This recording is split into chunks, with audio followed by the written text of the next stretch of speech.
இன்று அறிவிக்கப்பட்ட மத்திய பட்ஜெட்டில் எம்எஸ்எம்இ தொழில்களுக்காக சில சலுகைகளை மத்திய நிதியமைச்சர் அறிவித்துள்ளார்கள். குறிப்பாக இதுவரை சிறு குறு தொழில் நிறுவனங்களுக்கு 5 கோடி ரூபாய் வரை இங்கு உச்சவரம்பில் கிரெடிட் கேரண்டி என்ற, அதாவது அசையா சொத்துக்கள் ஜாமீன் இல்லாமல் கடன் வழங்கிய திட்டத்தை 10 கோடியாக உயர்த்தியிருக்கின்றார்கள். அதனை நாங்கள் வரவேற்கின்றோம்.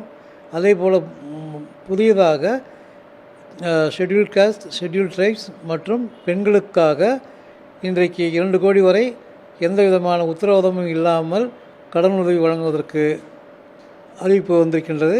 அதனையும் நாங்கள் வரவேற்கின்றோம்.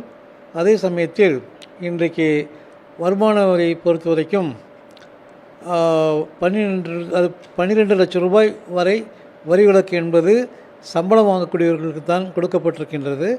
இது சிறு குறு மற்ற வருமான வரி செலுத்துபவர்களுக்கு 4 லட்சம் வரை மட்டும்தான் விதிவிலக்கு கொடுக்கப்பட்டிருக்கின்றது.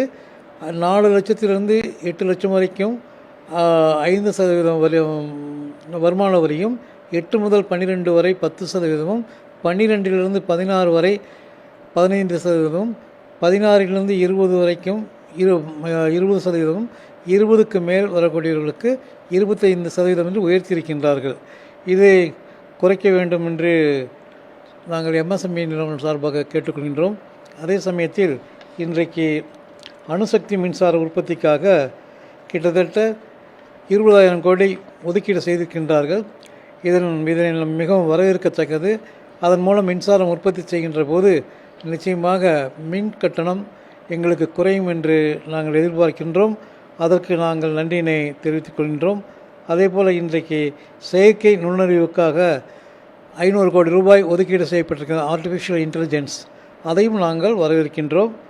அதேபோல் புற்றுநோய் சிகிச்சைக்காக ஒவ்வொரு மாவட்டத்திலும் ஒரு மருத்துவமனை உருவாக்க அறிவிப்பு வந்திருக்கிறது. மிகவும் காலத்தின் தேவை. அதை நாங்கள் மிகவும் வரவேற்று நன்றியினை தெரிவித்துக் கொள்ள கடமைப்பட்டிருக்கின்றோம். இன்றைக்கு இந்த மற்ற குளோபல் மேனுஃபேக்சரிங் ஹப் பொறுத்த வரைக்கும் கிட்டத்தட்ட 45% ஏற்றுமதி செய்து கொண்டிருக்கின்றோம்.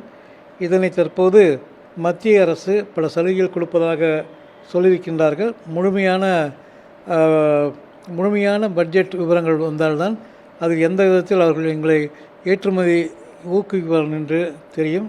அதே போல் இந்த பட்ஜெட் பொறுத்த வரைக்கும் 10 அம்சங்கள் கொடுத்திருக்கின்றார்கள். விவசாயம், இளைஞர் நலம், ஏற்றுமதி, வளர்ச்சி என்ற இவைகளெல்லாம் நல்ல ஒரு விதத்தில் முன்னுரிமை கொடுத்ததற்காக நாங்கள் பாராட்டுகின்றோம்.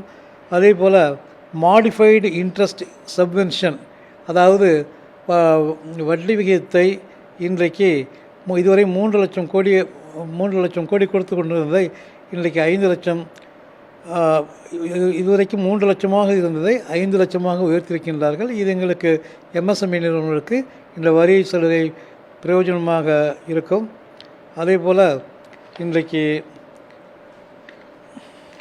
அஞ்சலகத்துறை மூலமாக ஒவ்வொரு கிராமங்களிலிருந்து கூட சரக்குகளை ஏற்றுவதற்கு பல திட்டங்கள் அறிவித்து இருக்கின்றார்கள். இதனால் கிராமப்புறத்தில் இருக்கக்கூடிய சிறு குறு தொழில் நிறுவனங்கள் அதன் மூலமாக பயனடைவதற்கான வாய்ப்புகள் இருக்கின்றது. அதே போல் இன்றைக்கு 50,000 பள்ளிகளிலே அரசு பள்ளிகளிலே புதியதாக லேபரட்டரி கொடுப்பதற்கு நிதி ஒதுக்கப்பட்டிருக்கின்றது. அது மிகவும் நல்ல ஒரு ஏற்பாடு. அதே போல் இன்றைக்கு 23 ஐஐடிகளிலே 65,000 மாணவர்கள் சேர்க்கையை 1,30,000 உயர்த்திருக்கின்றதனால் இன்றைக்கு தொழிற்கல்வி மிக பெரிய அளவிலே இன்றைக்கு உயரும். அதனால் எங்கள் நிறைய பேர் இருந்து ஐஐடி மூலமாக கல்வி பெறுவதற்கான வாய்ப்புகள் கிடைத்திருக்கின்றது. ஸ்டாண்டப் ஸ்கீம் அதுலேயும் முக்கியத்துவம் கொடுத்திருக்கின்றார்கள். அதை வரவேற்கின்றோம். ஆனால் முக்கியமாக காப்பீட்டுத் துறையில் அயல்நாட்டு முதலீடு இதுவரைக்கும் 74% மட்டுமே இருந்து வந்ததை 100% உயர்த்தியிருப்பது மிகவும் நாங்கள் அதனை திரும்ப பெற வேண்டும் என்று கோரிக்கை வைக்கின்றோம். ஏனென்று சொன்னால் இன்றைக்கு இந்தியாவில் 140 கோடி மக்கள் இருக்கக்கூடிய நாட்டிலே நம்முடைய உள்நாட்டிலே இருக்கக்கூடிய காப்பீட்டுத் துறைகளை ஊக்கப்படுத்தாமல் அந்நியர்களுக்கு இதனை தாரை வார்த்து கொடுப்பது ஏற்புடையது அல்ல.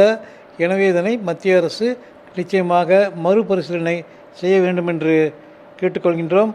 ஆன்லைன் டெலிவரி ஊழியர்களுக்கு இன்றைக்கி அவங்களுக்கு ஒரு கிரெடிட் கார்டெலாம் கொடுத்துருக்காங்க. அதுபோல் மைக்ரோ என்று சொல்லக்கூடிய குறுந்தொழிலில் வேலை பார்க்கக்கூடியவர்களுக்கும் இன்றைக்கு அது போன்ற ஒரு வசதிகளை செய்து கொடுக்க வேண்டும் என்று கேட்டுக்கொள்கிறோம்.